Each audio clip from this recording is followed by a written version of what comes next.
and welcome to Kessel Fun, the official podcast of the Star Wars Speculation subreddit. I'm your host Sam, and today I'm joined by three of my fellow co-hosts. Hi, I'm Lai. My name is Tom. Hello. Feel the fire here. We're going to start things off today by talking about some of the news that's happened in Star Wars this week. First on the agenda is Dryden Voss and the Mandalorian armour. Empire Online released an article about this, and it shows Dryden Voss standing next to what very much appears to be Mandalorian armour of some description. What this means, we don't know. Is it his? Is it a collector's item? I don't know. What do you guys think? Personally, I think that they wouldn't show it so overtly if it wasn't in some way meaningful. So I think that either it will be like the focus of this character on being a badass and having a, killed Mandalorian or something like this, or he might actually be a Mandalorian. And I think that it's cool. It might be cool it might be an opening to some themes of Mandalorians that might happen in the future. And I also want to remind people of the fact that there is something looking like a Slave One during the Kessel run. I don't know if anyone noticed it, and it's probably a bigger topic, but I saw an oddly shaped rock. I don't know if it was a Slave One, but it certainly looked like an oddly shaped rock. I don't think that was a rock. There were no rocks there. Well, we'll see. But the armor, I don't know, I get the feeling looking at this guy, and I don't know much about him, but he's meant to be some sort of, crime boss or something, right? Or a criminal overlord, apparently. And he actually, by the sounds of it, he's putting together the crew. I'm assuming Han Solo's crew, or probably Beckett's crew, actually. Yeah, definitely.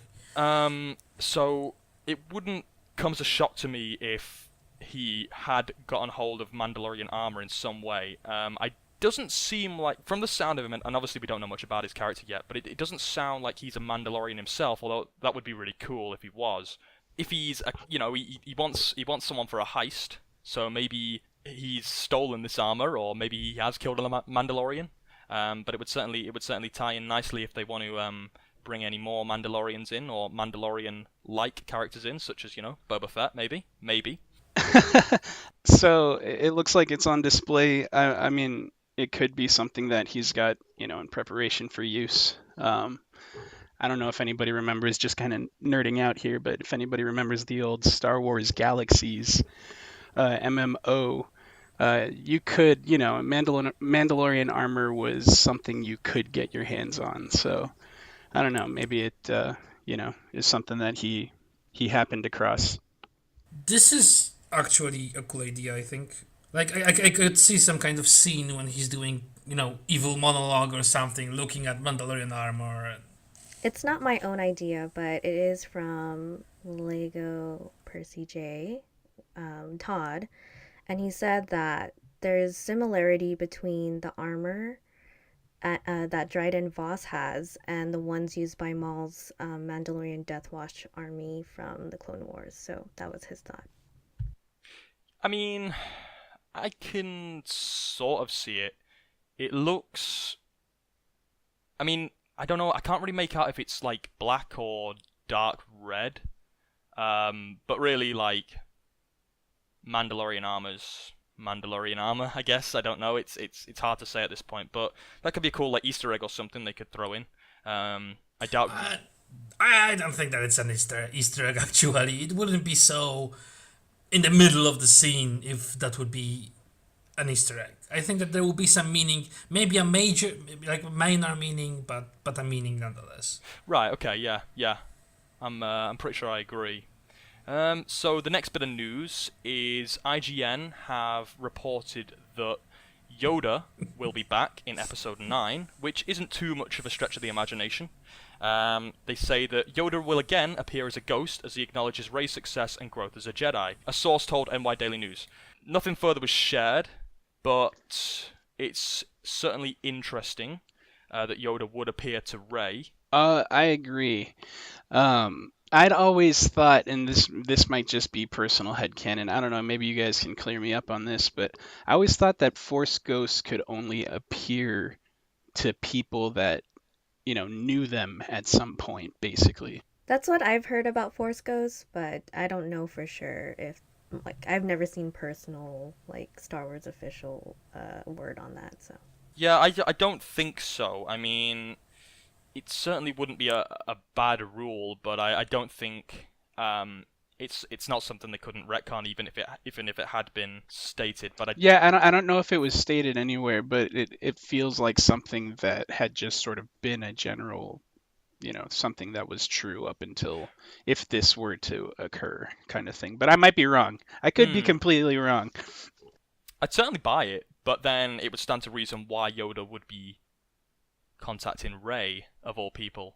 But I think it's interesting to me because I'm fairly confident, and I want to do this as a topic at some point in a future podcast, but I'm fairly confident Luke will be back in episode 9 to some degree as a Force ghost. But with ghosts, especially in like Western culture, it's normally about making amends or finishing unfinished business in the living world. So I think Yoda's like, you gotta burn those books. Exactly. And to me, a lot of people want a scene with Luke and Rey, and I definitely think they need a scene, but I don't think Luke has done enough with Rey to really warrant too much. He doesn't need to tie up too many loose ends with her.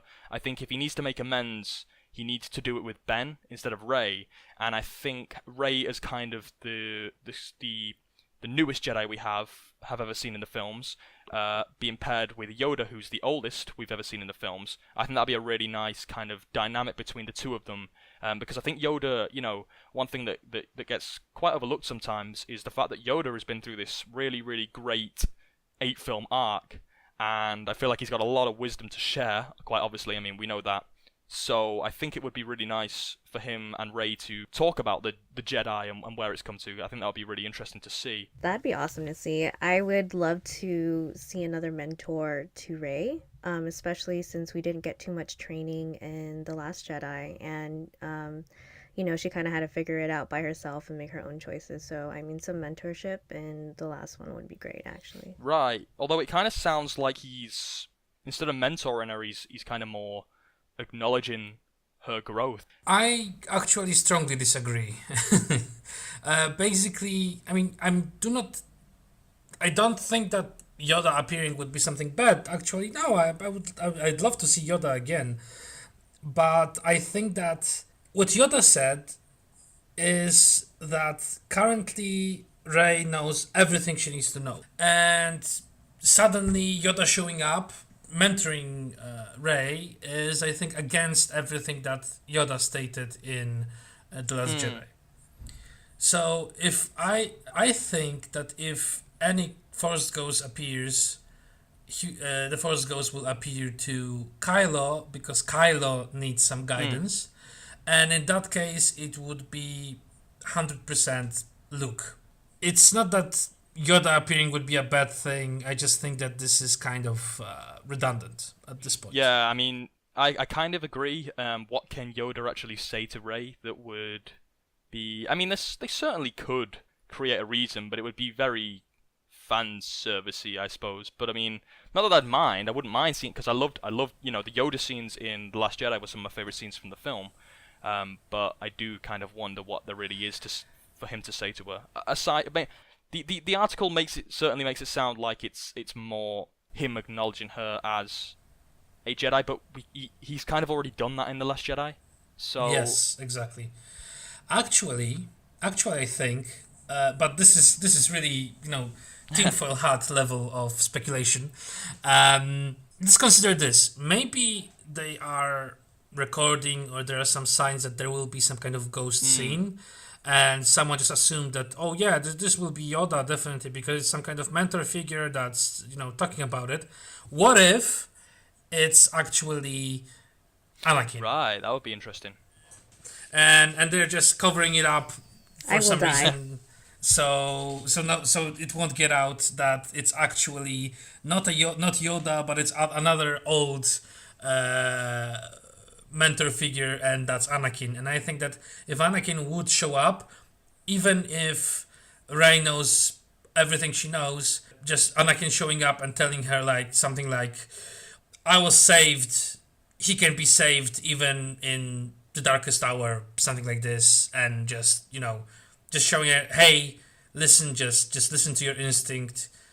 Someone listen to their instinct in a situation like that, and now I'm here." Yeah, definitely. I think, well, Anakin, there needs to be at least, if Anakin's not going to show up in Episode 9, there needs to be some explanation as to why he's not been in the entire sequel trilogy, because he's the main point of Episodes 1 to 6, so I feel like he needs to kind of tie everything together. I mean, JJ has actually said, Episode 9 will actually tie the entire 9-part series. He needs to show up. I mean, in some form, even if he would be some kind of cut-out background voice, that would still be great. Yeah, exactly. So, Lawrence Kasdan and John Kasdan had an interview on the Star Wars show. Tom, do you want to get into that a bit? Of course, I'm actually quite excited about it. I'm quite excited about many things, but I just watched the interview for this podcast, and because I missed it before, because I thought, well, that's probably not very interesting, but it's like my whole relationship with this movie. Basically, this was an interview with John and Lawrence Kasdan. John is Lawrence's son. The solo script was, they were working on a solo script previous to Force Awakens. They were joking about the whole process of Lawrence writing the Force Awakens and all of it. But the thing is that Lawrence specifically asked for John to join him in the writing of the script. This was very important for him, and he didn't want to write the script without him. But what I think was the most exciting for me was the fact that they were basically, not directly, but there was a question about whether this is an origin movie or something different. And I got really excited because they were not saying that this is an origin. They were not like saying that, oh, this is how, just the story of how he turned up or something like this. Lawrence said, when we meet Han in Star Wars movie for the first time, he's this kind of, cynical guy, and they wanted to ask, how do you become a cynical guy? So it's not really about, not really just, oh, okay, so he grew up, this happened, now we are the movie, but it's more of a, what really made him the way he is then. And I mean, this sounds like two same things, but for me, it just shows one very important thing, that he can't be completely the same. He just can't be the same Han Solo we see in New Hope. This is, I think, the most important thing that we get from this interview, but this is just my opinion. That this is not a movie about, we'll see Han Solo again. This is cool young Han Solo, but it's like, this is the person that changed to Han Solo. Next, there was some kind of comments that actually the funny thing is that there are lines for Chewie. They written actual lines for Chewie, mostly so Alden and other mostly for Alden to understand what Chewie is actually saying to him. So there are actually lines, not just some interpretations of growls of his language, but actual lines. And from what they said, that this actually made their friendship genuine, and that's pretty exciting. They talk about other characters. They talk about L3, they talk about Kira, they talk about Lando, Enfys Nest, and Beckett. They really love L3. They mention her throughout the interview. There was great focus on her because apparently L3 will be most of the Lando's character arc. So we also know that it actually made me interested because Enfys Nest, apparently, from what I see, will be opposite to Beckett, because Beckett is the leader of this team, and Enfys Nest is the rival, the competitor to their team. So they will probably be competing for whatever they need to steal or catch. I think that it's quite interesting because maybe Enfys Nest is also some kind of mentor character for someone else. I think maybe because if they are competing with each other and they're the opposites, maybe there will be some kind of twist. Or maybe if For example, Beckett will betray Han, then maybe Enfys Nest will be Han's ally. Yeah, I mean, I agree. I agree. I think Enfys Nest could play a massive role in Han's character development one way or the other. The one thing I did notice in the interview, which I found quite interesting, was how apparently Kira had known Han since childhood, which is interesting to me. I remember reading, and it's probably not true, but I remember reading like a theory that maybe they were actually siblings, which would be interesting, and because maybe Beckett would be Han's mentor, and Enfys Nest could be Kira's. I don't know. That is completely based on speculation, but it wouldn't be the strangest thing. Star Wars is quite often about family and parallels within that family, so I don't know. But yeah, I'm super excited for the film now, and I think this interview has actually made me even more excited, so that's all good stuff. I just want to fanboy for a little bit here on what is it, Elite L337? Yes. Yes, so much. Just so the character concept is amazing. You know, a droid with a little personality.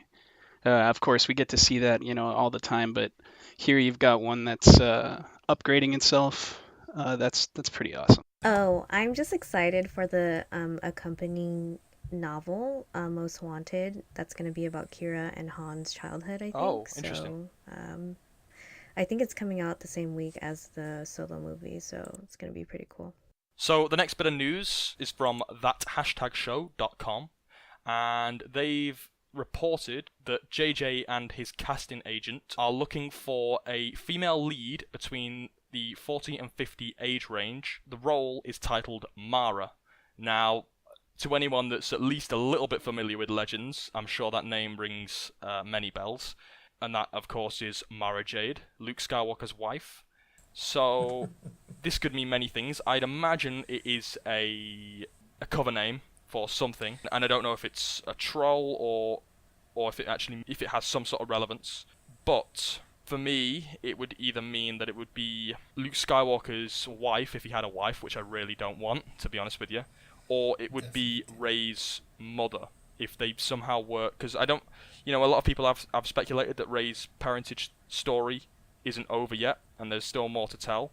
And if Rey had some reconciliation to do with her parents in any way, shape, or form, that could be interesting to see that. I don't know why it would be titled Mara. Please don't be Luke Skywalker's daughter. But so I don't know. But what do you guys think? Well, sorry for stealing the spotlight again, but I just really need to speak up about it because I read about it completely separately, like today or yesterday. I don't remember it. My time gets blurry, considering time zones. Basically, I think that this is all just a huge troll. In that, I'm just looking at narrative that is currently going on around the attitude towards the opinions about The Last Jedi. Like, there was this interview with Ryan and Mark, and they were like, yeah, we were killing your childhood, whatever. I feel like, I thought about it, we even talked about it with Bly a bit. Basically, my opinion is that this character might be actually called Mara. She might even look like Mara from Legends, but I'm 100% positive that it won't be Mara Jade. She will be called Mara, but it won't be Mara Jade. It will be just, mystery box, all of it. Just some kind of red herring. The idea that it might be Rey's mother is really cool, but if we go with the Kylo's version of things, so she's just some kind of, drunk gambler, and Rey might, like meeting her, Rey accepting this, just peacefully accepting it, not just, just understanding that this is some kind of different woman, that this is not she may be her mother, but she just threw her away, but also like being like if Rey will become for her mother what Rey wanted from her mother. It would be nice to, even if it's in like some sort of Force vision or something like that, just showing that Rey has maybe forgiven her or accepted what is the truth. I think that would be I think that's important to see, because we've Yes. seen her kind of. She wasn't in denial when Kylo was telling her, but she was obviously very upset. I mean, as you would be. But it would be nice for a growth, I think, to see some acceptance and maybe even forgiveness. Because I think a big part of Ben's arc will be him forgiving his parents, and I think it would be cool to parallel that by showing Rey forgiving hers. So I'm definitely open for that. I think it would be cool. I mean, of course, it doesn't have to be Mara Jade or anything, but if this person is, sort of the motherly figure that will be missing in episode 9, I don't know how they would do that because it would be a brand new character, but I mean, if it could be a motherly figure, or maybe even Ahsoka. I know that's so that would be just... far from. I know that's so far from probably what they would do, but I would be excited if Ahsoka shows up in episode. I think 9. I can't see Ahsoka showing up, but Yeah. I personally, I mean, I don't know if I would object or not, but I mean, that's an entirely different topic. Lai, you're the only one here that has read the latest novel, The Last Shot, by Daniel Jose Older. Do you want to give a quick synopsis of that, without any spoilers, of course? Yes. So this novel follows Han Solo after the Battle of Endor. He is now the husband to Senator Leia Organa, father to Ben Solo, and is trying to figure out how he ended up where he is. The call of adventure beckons when longtime friend Lando Calrissian needs Han's help to stop Fyzen Gor, a Paulan gangster, from unleashing death and chaos. So I did read this book, and I loved it. I thought the characterization of Han, Leia, and Lando was on point, and I thought the language of the novel was really intriguing and exciting. So I do recommend it if you guys want to check it out. No, I'm definitely gonna pick it up at some point. It sounds like it's a brilliant way of bridging the gap from Return of the Jedi Han to where he is in The Force Awakens. From the very little I've heard of it, I know it does. Without getting into spoilers, it does comment on his relationship with his son Ben, and as we know how that ends, it's not too great. But I am super excited to read this book.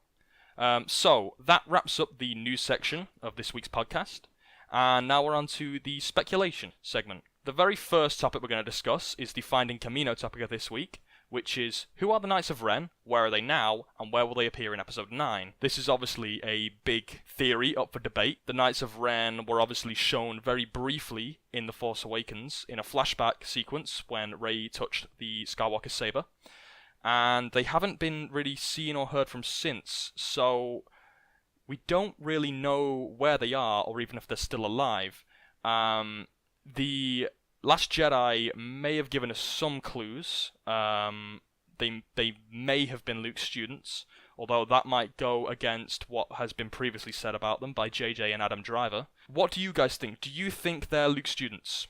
Actually, I think that yes. Mostly because of the fact that otherwise what happened to Luke's students? Did they just, go back to Space Kansas and started, just making a living by, working Starbucks or Space Starbucks or something like this? I think that otherwise, if they are not, what's the point of Luke's students that followed Kylo? Right, but you should have just killed them off. I mean, if none of them were going to be the Knights of Ren, it would make sense if you just killed them off to me. Yeah, I don't think we got an Anakin-like scene saying he killed all the children. Right, exactly. Yeah, no, I think it makes certainly the most sense that they would be other students that were, disillusioned as well. There's been a lot of commentary, I think, on as to why they didn't show up in The Last Jedi. That is lamentable. But yeah, I definitely hope that JJ has something worked out to.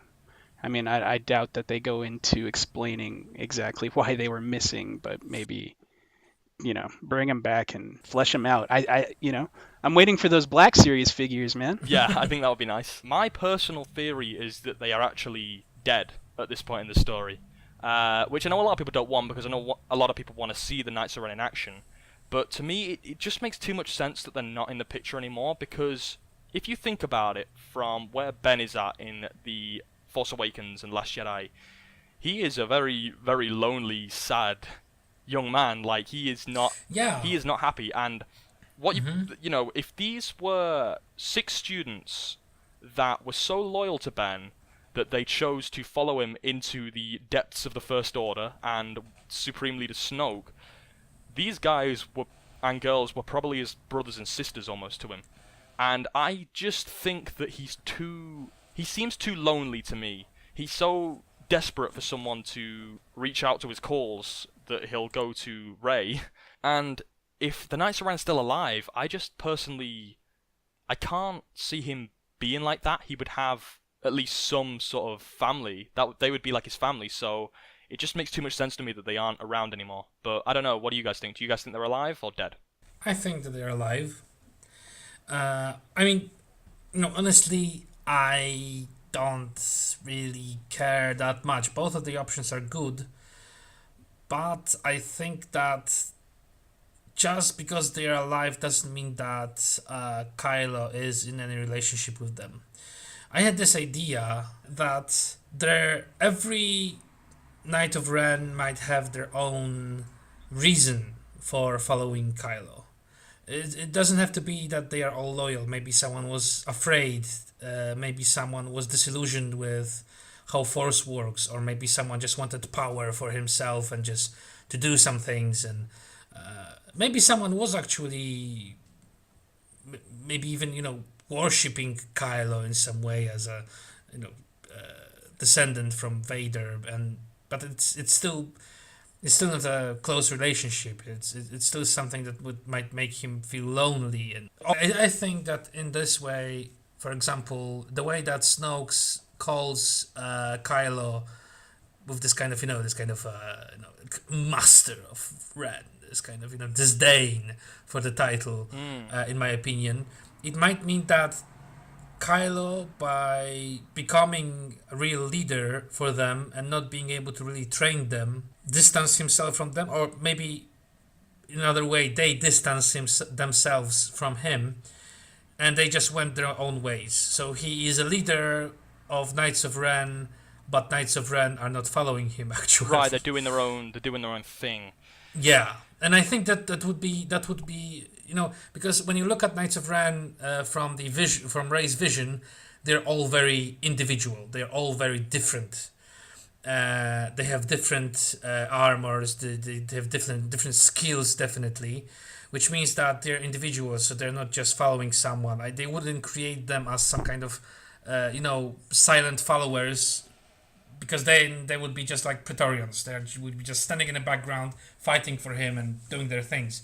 And I think that the fact that maybe they left for one reason, but I think that they wouldn't make them so different and so distinct to just make them blind followers of Kylo. I think that this is the reason that they are not here, because they are just doing their own stuff and not really.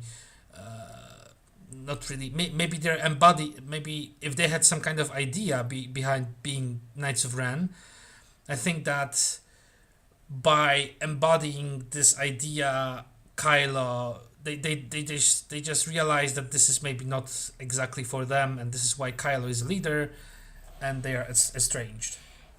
What if, just pure speculation here, what if they are guarding the dark side Force knowledge? That could definitely be it. I mean, or if they're out searching for like artifacts or something. But to me, the main problem, like I've said, with them being alive for me, and and that was a perfectly good counter, Tom.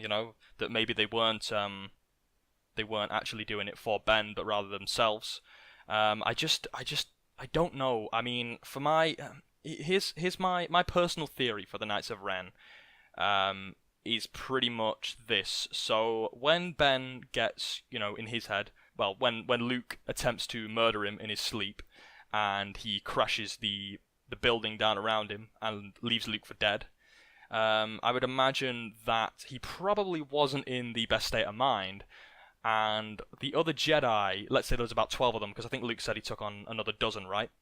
The other Jedi came out and looked at the scene, looked at Ben, and were like, what's happened? Where is Luke? Yeah. And he would have gone, he's just tried to murder me in my sleep.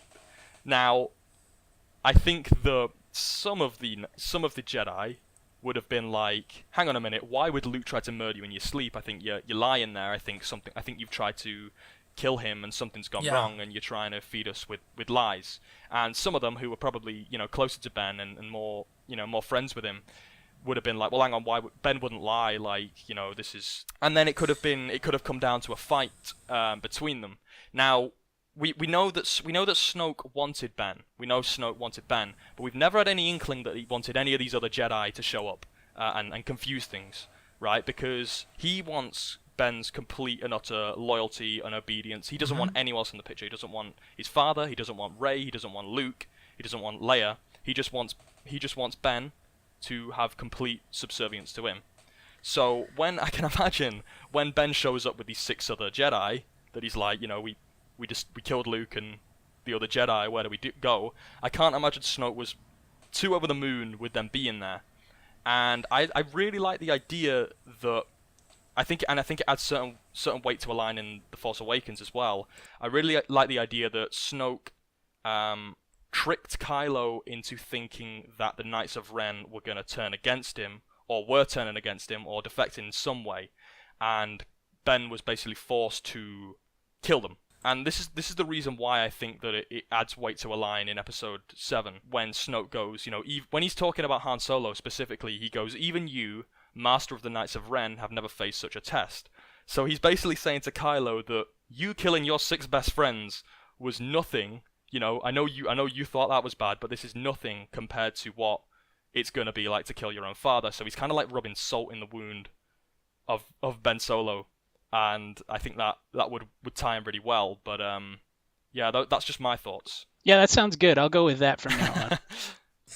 I will definitely keep to the idea that this is how the massacre at Luke's Academy went. I just can't believe the fact that he just went on a murder spree, because I don't think that he was at this mine. Basically, this definitely went like this. This definitely went like some of the Jedi were like, what the hell did you do? What happened? Why did you kill him? Murderous snake. Yes. And they started attacking him. Someone was like, wait. Let's just think for a moment. Some definitely didn't want to interfere. And I think that... but I do disagree with the fact that Kylo killed them, because then it would be like they were just some dudes that were killed, and I don't think that there would be any reason to show them, to really show their real armors and all of it, if they were just there for Kylo to be killed. Your best evidence is on that front is they haven't sold any toys. Right. Yeah, I mean, this is the important thing to mention, like, right? So I think that they will show up in some way. Maybe if we go with this idea that in 9, Kylo will be, the emperor, right? Right. And we get to this idea that he might not have the same motivation as the First Order. Definitely not. I think that Knights of Ren returning and being like, "Hey man, you're not Snoke's puppet. That's nice to hear. So I have some business to do." I actually sorry for interrupting, but I do really like that, because maybe they left because of Snoke, and maybe now that Snoke's gone, they're like, "Hey buddy, what's been going on?"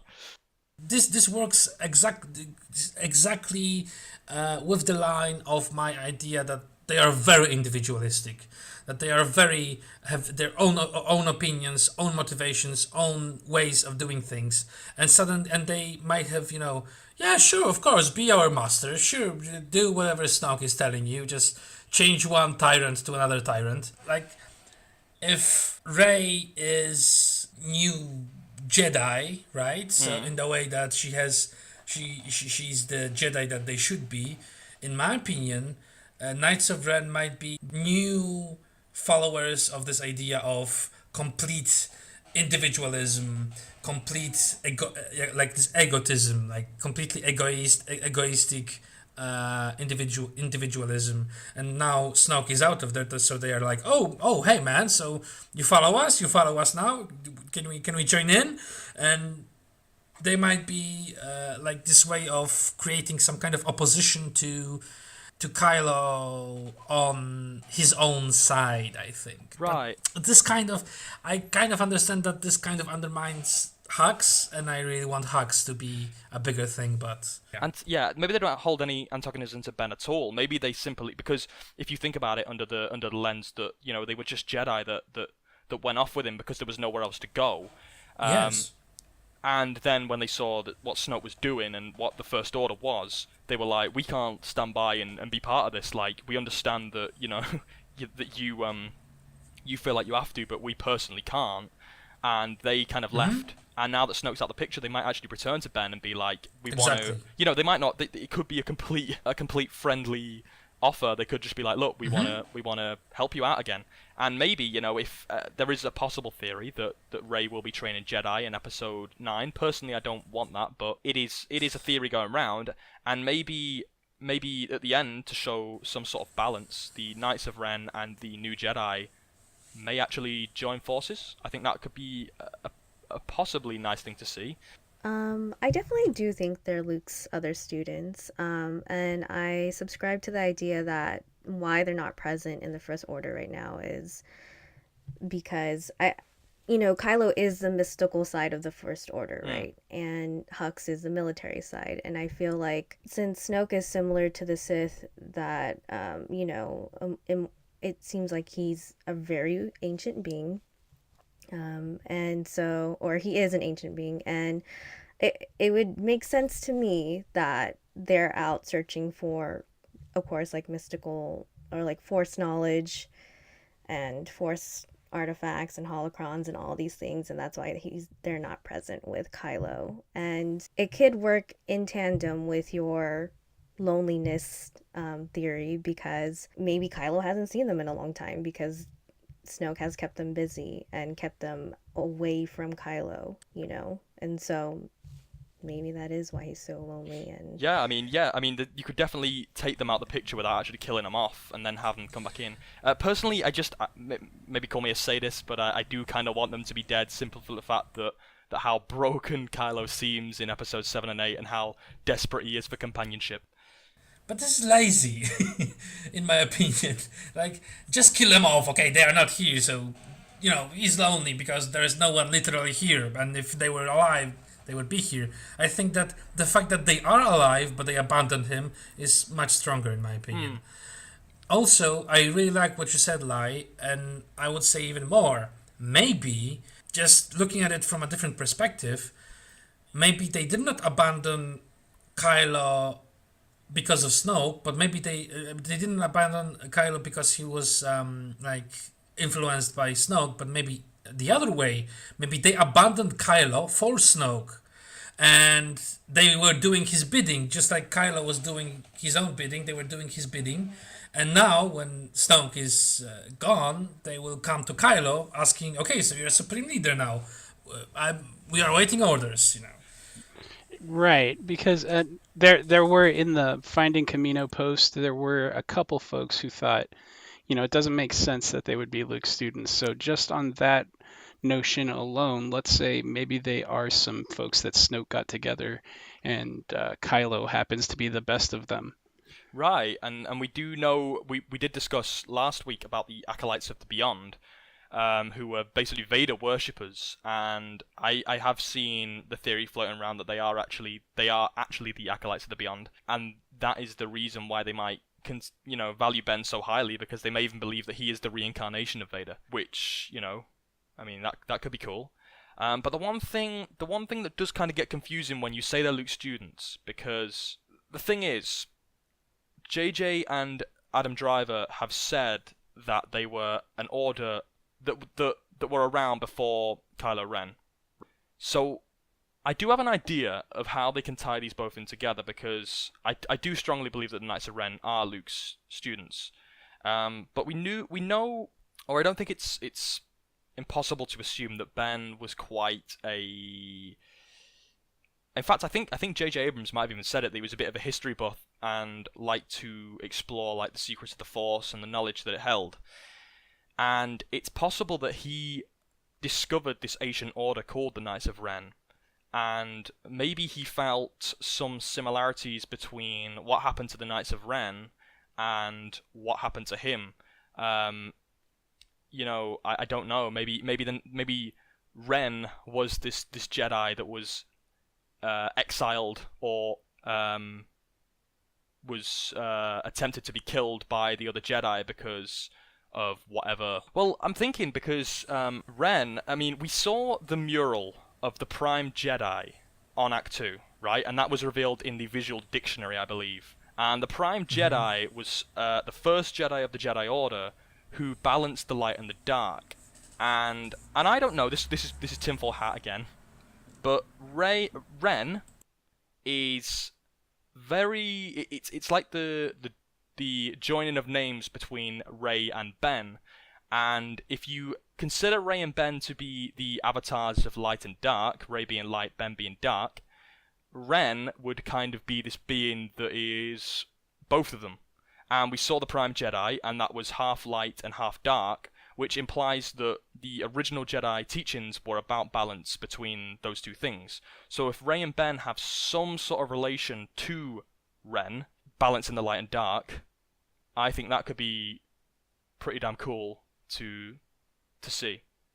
But yeah, so the Knights of Ren could have actually been an order that existed long before the events of the main saga took place, and Ben may have just taken on the mantle for himself and his fellow knights that were excluded. Or or maybe they were just some guys that they made up and didn't know what to do with them and left them alone. Let's hope not. Let's really hope not. That would be That's bad. a bit cynical, but it might happen.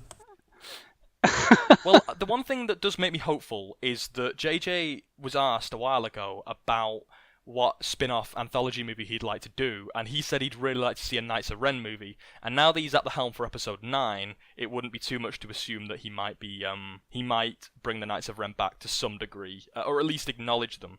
I know Ryan did contemplate using them, but he said it would be a bit too messy to have them be the Praetorian Guards because, Ben would just be killing his friends or his allies to save Rey, and it just makes it cleaner for them to be these kind of like faceless goons of Snoke.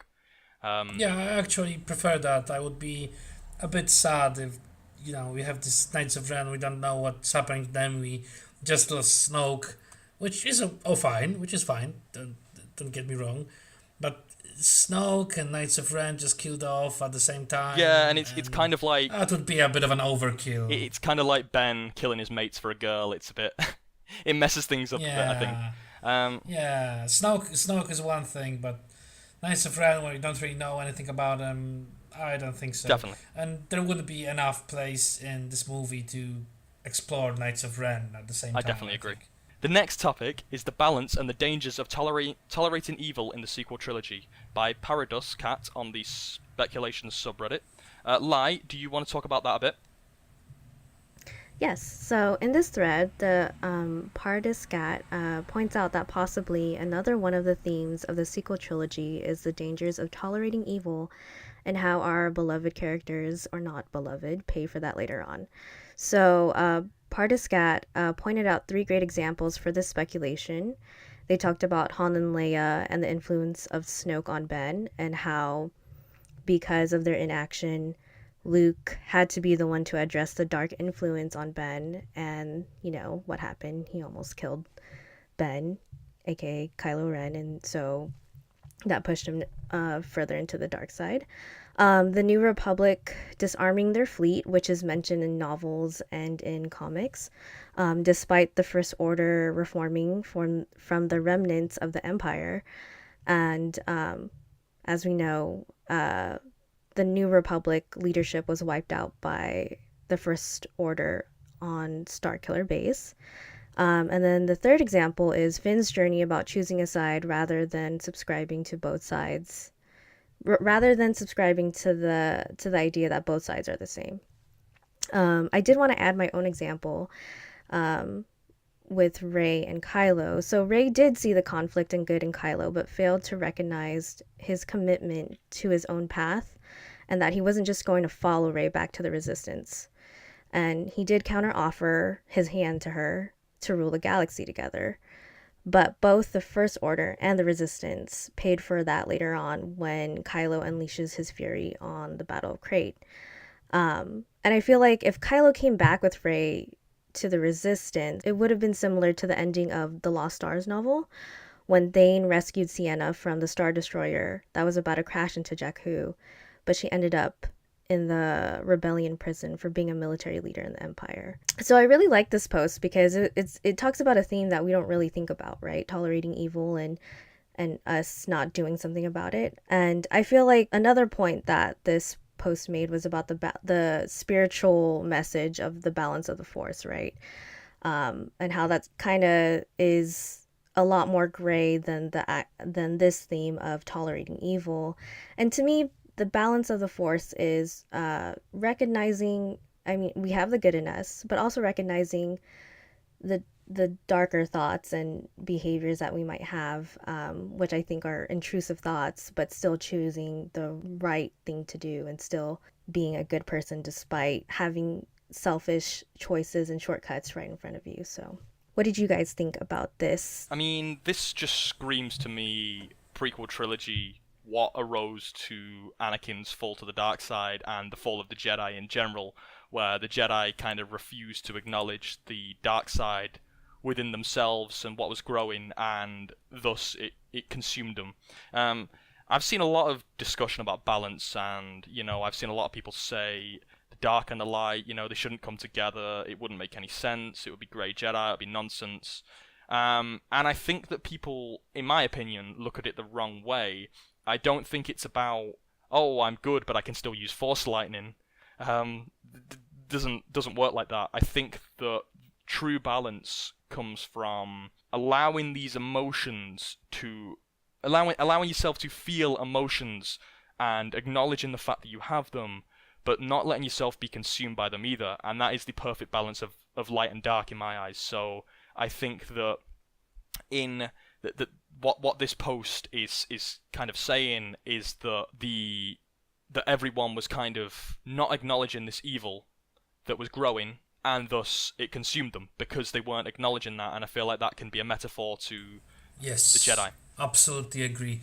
This is basically all of the balance was explained in the last Yoda arc on Clone Wars.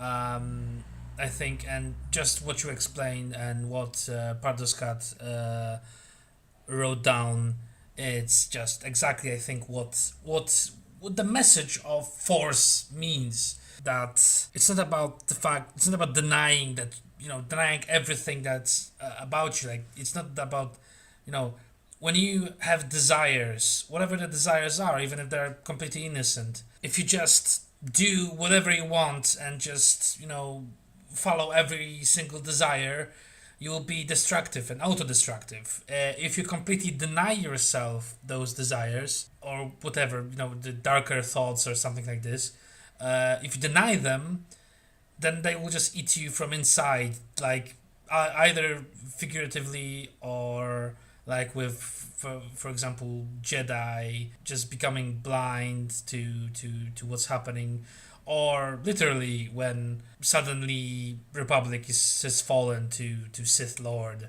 or or New Republic is destroyed by First Order. So I absolutely agree.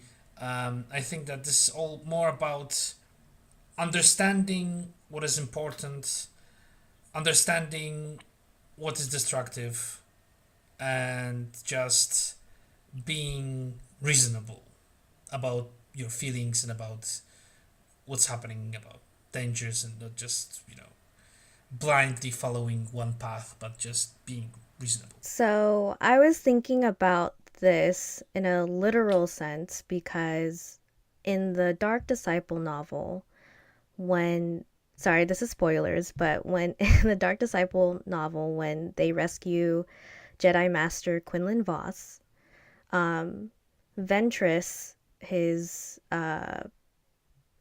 partner, his bounty hunter partner slash lover, sensed this great darkness in him when they were going back to Coruscant to the Jedi Council. But Anakin and Obi-Wan couldn't sense the darkness in him. They just thought that she was exaggerating, that she wasn't sensing, that she was so blinded by her feelings by Quinlan that whatever darkness she felt was a personal feeling and not actually the Force.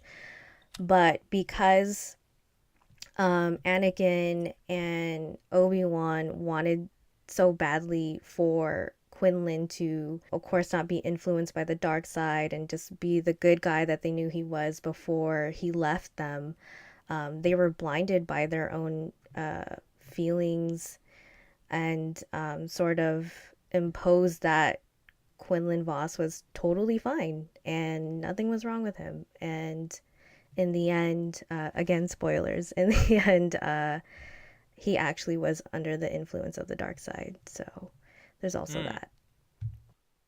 So again, it's showing that, ignoring your dark side is gonna corrupt you eventually. And also that your personal feelings are still the Force, are still some insight. So it's not only about denying the darkness inside you, but also is wrong, but also that denying the personal feelings, your intuition, your gut feeling is not bad at all. It's sometimes it allows you to see more, like with Rey, who starts to see light in Kylo Ren, or like Luke, who just went in with the fact that because he loved his father, he at least he understood that he went with that personal feeling, and because of that he was able to find light in someone else. It's a pretty big subject to broach, I think, when you're talking about the direction the movies are taking. There's even folks, I'm always working from a place now, right, where of Kylo's eventual redemption. Although I don't know how that's going to work, in one movie exactly, but working under that assumption, right? And so when you start going down that road, you have folks saying, you're apologizing, or you're an apologist for what he's done, or this or that, and how can somebody who's done so much bad stuff be a good guy or have redemption? But I don't think that sends a great message. So as far as the direction that they go with the dark side in regards to balance, I would hope it does have more to do with as some of you guys already referenced, just ability to sort of harness your emotions, and obviously there's that sense of compassion that you have to have for life, as it were, but beyond that, I don't know. I think JJ has a lot on his plate for episode 9. Let's put it that way. Yes. He has a lot on his plate. Just to maybe expand on what I said in regards to what you said, because I definitely agree with you. Thing is that it's definitely not about just using your emotions. I'm strong opponent of this kind of edgy anime Grey Jedi who just kick a puppy at one moment just so they can heal someone with Force at second moment, right, and something like this. I think that this is not about redemption. Is not about lack of consequence, and I think that this is a very important thing to mention. And it's never said that Vader was magically good. It's just that in the end, Vader chooses to be good. It doesn't just, make him a good guy. It just makes him a human. It makes him a person. And I think with Ben, we will never have this kind of, oh, now he's a good guy. I think that it will always come back to the fact that it's, as long as you are not lost completely, as long as there is something pulling you back, you can do the one right thing at this one right moment that will change everything. And this is why I think that either Kylo will die or he'll become this kind of runaway recluse that will just, go in his own way and still face some consequences, definitely. In either this kind of accepted loneliness or maybe shared loneliness with Rey, or in death. This is the ultimate consequence for everyone. I don't know whether I agree with that. I think that balance is all about finding inner peace, and to me, if he feels the need to go, if he feels the only way to right his wrongs is to literally go out and become a recluse and never really fully be at rest with the actions he's committed, he's only running away from himself. I'm not saying no. You misunderstood me. I'm not saying that this will be the way this will be the way of his redemption. His redemption would be definitely something else. It must be something of consequence. I'm saying about because I'm putting away the redemption for a moment, because I think that there will be a redemption. He will do something good in some way, something that will save lots of people, maybe the whole galaxy.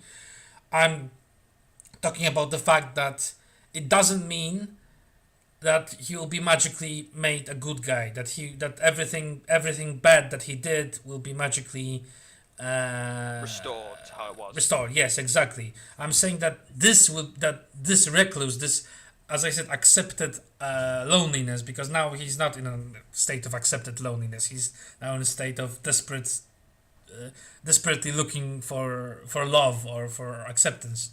But this kind of, now he's like, okay, I did wrong. I need to pay for this in some way.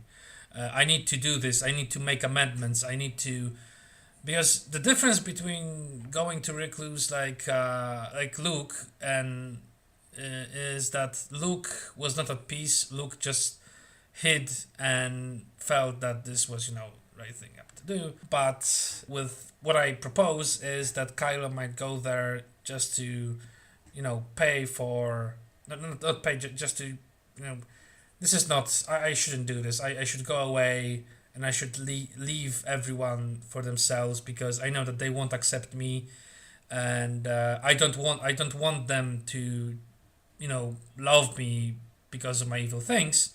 And I think that this way, this kind of going to the sunset, and like Rey going with him saying, I understand they will not be able to accept you, and no one should expect them to accept you, but I accept you. We are together.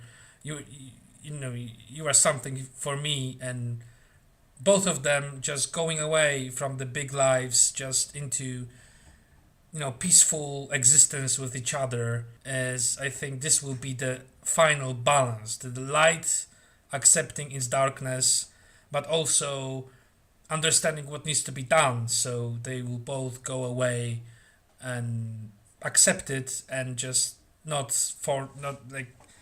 still paying the price for what was done. For me, it's the whole kind of premise of Ben Solo's arc is bringing him home. And okay, yeah, I mean, there is like definitions on what home is, right? I mean, home can mean many different things to many different people.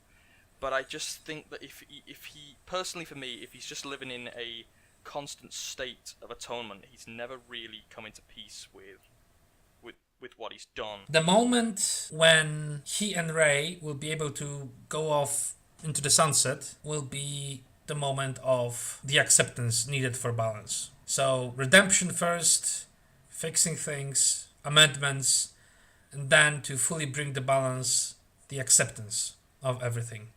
Maybe acceptance of his death during sacrifice, for example. The fact that if he would die in some way, if Kylo will be able to die with this, yes, this is where I will end. This is my moment. I don't care about anything else. I just need to accept who I am, and I am the one who's making the sacrifice, for example, or something like this. Sure.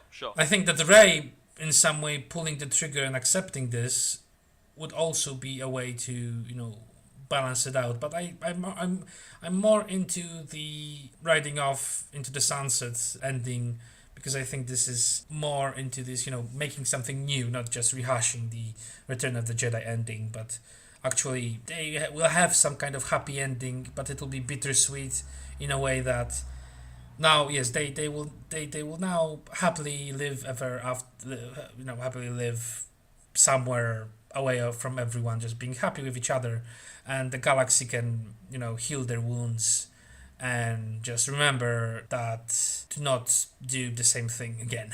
Yeah, no, I can buy that. So really quickly, just wanted to go over the Poe Dameron comic here, the newest issue 26 that was just released. It offered us the perspective of Poe and what he was off to during some of the events of The Force Awakens. And in this issue, we have the three main heroes having a brief conversation. We have Leia sending Poe off onto his mission to go and retrieve the map to Luke Skywalker, and we get reluctant Finn asking him some questions, about how he was able to escape the TIE fighters. They were crashing down on Jakku. Got a good little laugh there.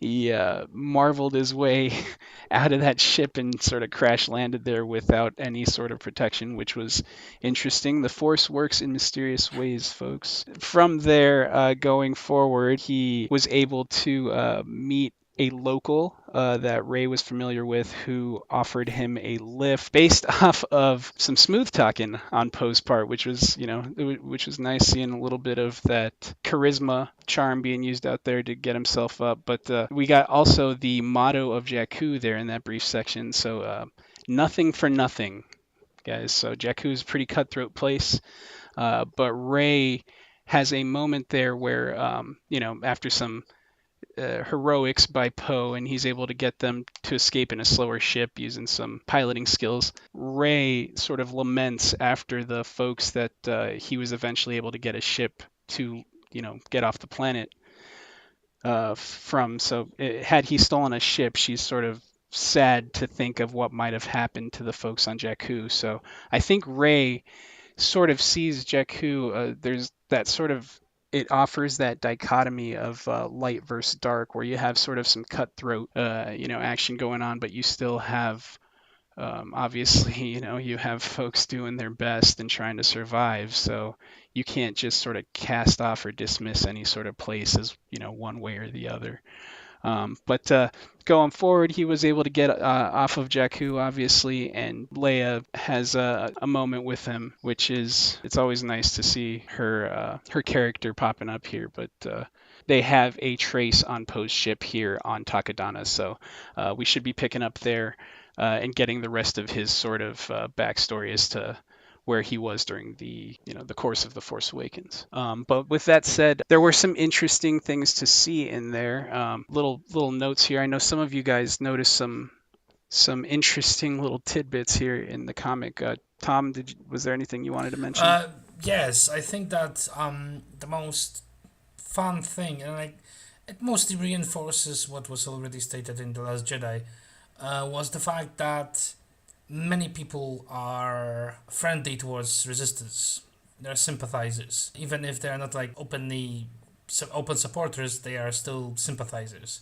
And what I think is that it just shows that Luke's legend, the fact that he showed up and he did an epic thing, this might be exactly the small push most of them needed to become open supporters, or even join resistance. Yeah, I agree. Poe, as the way he sort of got himself a ride or a lift to the nearest city was in sort of expressing to Naka that maybe the world shouldn't work so cutthroat as it is, already on Jakku, and the character obviously agreed, being a good guy, or a good Samaritan in that situation. So it's definitely emblematic of. There's this sort of countercurrent of what the resistance represents is sort of not hope. I mean, hope for lack of a better word, but the idea that things don't need to be the way they are necessarily. Right. I also noticed that the author really loves drawing hands. Just like a certain director likes to focus on hands. Yeah. Speaking of the art, I love I love the Poe comics. They're definitely out there, and as you know, I like the weird stuff in Star Wars. But I gotta say, I love the facial expressions on the characters. They don't always seem to match with sort of what they're saying. That might just be me, but if you run across Finn or Rey in some of the early panels, man, it's comical. The one facial expression I really did like from the comic, though, there's a part in the comic where he says to Leia in like the flashback, it'll be easy. And then it cuts to him saying, it was not, and he looks like he's aged about 20 years. It really does kind of show how much Poe has grown over the small time in between pre-Force Awakens and post-Last Jedi. He's grown a lot as a character, which is really cool to see. I don't know if you guys are going to expand on it, but I just wanted to say that I thought it was hilarious that they had like a strip where both Finn and Rey talked about sand and, prequel memes. I didn't notice that. I went right I thought it was hilarious that they included that. And I don't know if Fuel's going to talk about it, but when Leia said that the end of the First Order was going to come from Jakku, I just wanted to... Yeah, that felt a little... I mean, it was nice. It was a little fourth wall-y to me. But it was nice to see her, she sort of acknowledged that, or they acknowledged that in this case, the catalyst for what their efforts was coming from the place where the Empire had, reached its destruction. And as Star Wars is wont to do, it was poetic in that sense. So Leia kind of commenting on it was very interesting. I love that. The last thing I'd like to mention, though, is that may not have been, unless it was artistic license, but it wasn't really so evident in the movie, at least for me, was the fact that the crystal is clearly shown to be split down or at least close to being split down the middle on the lightsaber, whereas in the film it kind of looked like the crystal was still intact completely. So that's certainly interesting if they've chosen to make that the case, because I don't know what that could represent. Is Rey gonna have an unstable lightsaber blade? Is she gonna, I don't know, are Kylo and Rey gonna merge their lightsaber crystals together to form a whole one? I don't know, but it's... Purple one! You split the crystal and you get two mini sabers? I don't know. Two mini sabers, maybe. That would be kind of cool. Yeah, or maybe, it'll be like a little, maybe she can make a staff, two sides of the crystal. Who knows? But I certainly found that was interesting. Does anyone have anything else to say about the Poe comic? I don't think so. Just some small things. Poe is losing ships one by one. Yeah, that might have been my favorite panel. Finn saying, maybe Rey's the best pilot. Yes. Yeah, all in all, I think it was just really nice to see the three main heroes kind of just chatting and having a bit of downtime. Chilling. Because we haven't seen that in the movies yet, so that was kind of cool to see. And it certainly fit in the comic format. So, starting the community segment, this is the chance for you guys to get in touch with us and maybe ask us some questions, or we spotlight certain parts of the community that we feel are worthy of that. Going to start by answering a couple of questions posted by the community. And the first question, posted by Anonymous, is, did Shmi and Qui-Gon have an affair during the events of The Phantom Menace? What do you guys think? I'm not sure. No.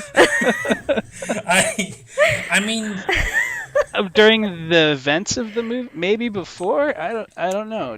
Not during the movie though, unless I missed something. No, I don't think you missed anything at all. Maybe they had like a drunk one night stand, and he just doesn't remember her name. How would it be an affair? Like, none of them are married, so it wouldn't be an affair for starters. Some romance, just hot, sandy romance between a Jedi and a slave. Right. The answer to that question, from me at least, is no. No, but okay, you know what? Just allow me. I will try to go a bit more serious on that. I do kind of think that if that wouldn't be a story for kids, that would be a kind of a fun idea. Maybe there is some kind of hints that they have some kind of chemistry, but I don't know. I mean, Whoa, are you calling Shmi a liar? what? Yeah, I'm gonna have to go with no. In the end, I think I will have to go with no. So we all in agreement that Shmi and Qui-Gon did not have an affair during the events of Phantom Menace. I'm gonna take Lai's silence to mean maybe. Maybe. Interesting. So the next question, asked by Charged Ions. Why is Luke so different from Anakin? I mean, Luke doesn't have as much swagoo as Anakin, so I don't. I mean, on a serious note, why are they so different? I don't know. They were raised on the same planet and sort of not the same conditions, but I mean, Anakin spent most of his childhood growing up in a dogmatic Jedi Order. I mean, that's gotta... If that's gonna mess up your brain, then probably will. I think that one of the reasons might be that they kind of started their journey in a completely different ways. Anakin started it because he had an opportunity. He could have gone. This was a difficult choice, but he could actually, like, literally choose to stay. That there was nothing that was actually stopping him. But he wanted to go out. He wanted to go out and see the world. Of course, Luke also wanted it, but Luke started his journey more of a necessity, more because he had to do this, because nothing was behind him. And the fact that nothing was behind him meant that he looked to the future. He looked to what he wants to become, while big part of Anakin's story was that he was still holding on to the past. He was still holding on to his thoughts about his mother, and he had this fear instilled in him from the beginning, while Luke didn't really. Wasn't really that afraid of that. Luke was just like, right now, I just need to go and do it. Anakin was afraid so much, and every movie, he was extremely. Every prequel movie, he was extremely afraid. First one, he was afraid of the fact that he went out and was alone. In second episode, he was afraid for his mother. In the third part, he was afraid because of the visions of Padme's death. And Luke, he wasn't really. Luke had this bravado. Luke was out there. He wanted to go out. He wanted to fly out. He wanted to go and rescue his friends. And in the third part, he wasn't afraid when he went to fight with Vader and get him back. The fact that in the end, he was afraid. This was his trial. But what did he do? He faced the death. He faced the reality. He admitted to his mistakes, and he was Luke Skywalker again. They're different. They're different people. They come from different circumstances. This is an argument for nature versus nurture, but in actuality, this is a sign that the nurture plays a big part.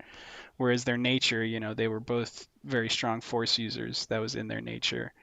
But their circumstances sort of, brought them to different places in their life. So Anakin had a lot more to deal with, I think, than Luke did. Luke had a call to action, but everything was sort of put in motion for him. And Anakin was sort of the catalyst for all that. And also, Luke was raised by two people that were probably there for him emotionally, whereas Anakin didn't really have that, so there's another reasoning. Oh, also, Anakin really hates sand, so I know that's how they're different too. I'm pretty sure Luke's cool with sand. Yeah, I think Luke's pretty cool with sand. I mean, he wanted to stay on Tatooine, so, I think at the least he tolerates sand. Maybe doesn't quite hate it.